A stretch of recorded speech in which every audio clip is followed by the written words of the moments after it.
Coucou les amis, j'espère que vous allez bien. Aujourd'hui, je vous propose une autre recette de ragoût de pommes de terre. À tout à l'heure pour les détails de la recette.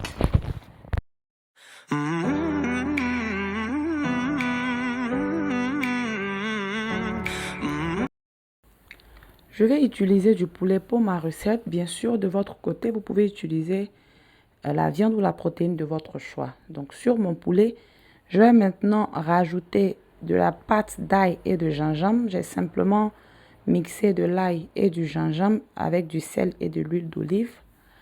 Et je vais aussi rajouter quelques épices. Je vais utiliser de la poudre de curry, du paprika et aussi du poivre noir. Je vais rajouter tout ça sur mon poulet. Je vais bien mariner et je vais réserver le tout au réfrigérateur pendant au moins 2 heures de temps. Si vous n'avez pas le temps, vous pouvez directement commencer votre préparation. Pas la peine de passer au réfrigérateur. Et là, comme vous voyez, je suis en train de faire frire mes morceaux de poulet après les avoir fait mariner au réfrigérateur. Ensuite, je viens mixer quelques légumes. Je vais utiliser de la tomate en canette, mais on peut aussi utiliser de la tomate fraîche. Dans mon mixeur, je renverse la tomate. Je vais aussi rajouter du piment. C'est facultatif. Si on n'aime pas, on n'en rajoute pas. Moi, je vais rajouter qu'un seul piment. Si vous aimez vos repas bien épicés, vous pouvez rajouter jusqu'à 2 ou 3. Je vais aussi rajouter un oignon ainsi qu'un poivron. Et je vais mixer le tout. Voilà, 10 minutes après, mes morceaux de poulet sont bien dorés. Je vais maintenant venir rajouter quelques carottes que j'ai découpées ainsi que les légumes que j'ai fait, les légumes que j'ai mixés tout à l'heure.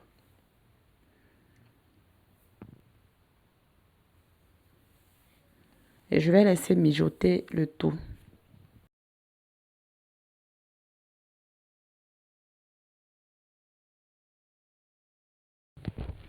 Là, je viens rajouter une cuillère à café de concentré de tomate. C'est pour augmenter la couleur rouge, la coloration rouge de mon plat. Et puis, je vais laisser mijoter encore le tout.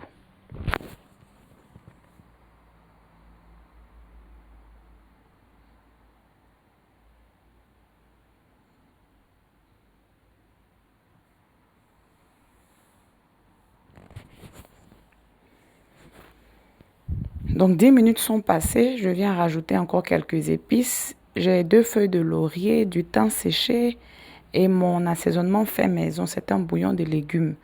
Mais vous pouvez assaisonner selon votre convenance. Si vous utilisez du cube Maggi, vous pouvez en rajouter, du sel. Voilà, vous assaisonnez selon votre convenance.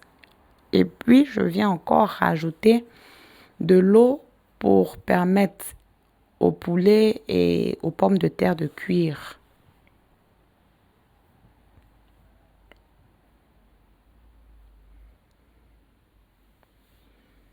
Donc maintenant, je vais éplucher, laver et découper mes pommes de terre pour pouvoir les rajouter au bouillon.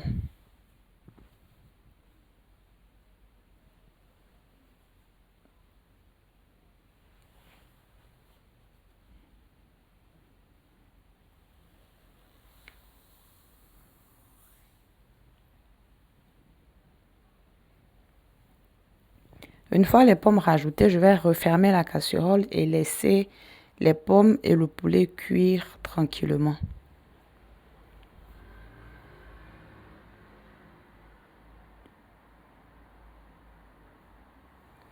Au bout de 20 minutes, j'ai une bonne consistance de mon bouillon. Les pommes sont pratiquement cuites. Je viens maintenant rajouter les légumes. Je vais rajouter un oignon émincé, des courgettes, du poivron ainsi que des feuilles d'oignon.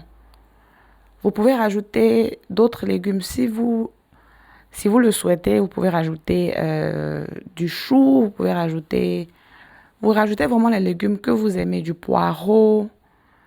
Le but, c'est juste de rendre notre bouillon de pommes de terre un peu plus riche. Après l'ajout des des légumes, je vais juste laisser le tout cuire à feu moyen entre 5 et 10 minutes et le repas sera prêt à être servi. Et voilà, le repas est prêt. On peut très bien servir les pommes de terre avec du pain ou avec l'accompagnement de son choix. Bye!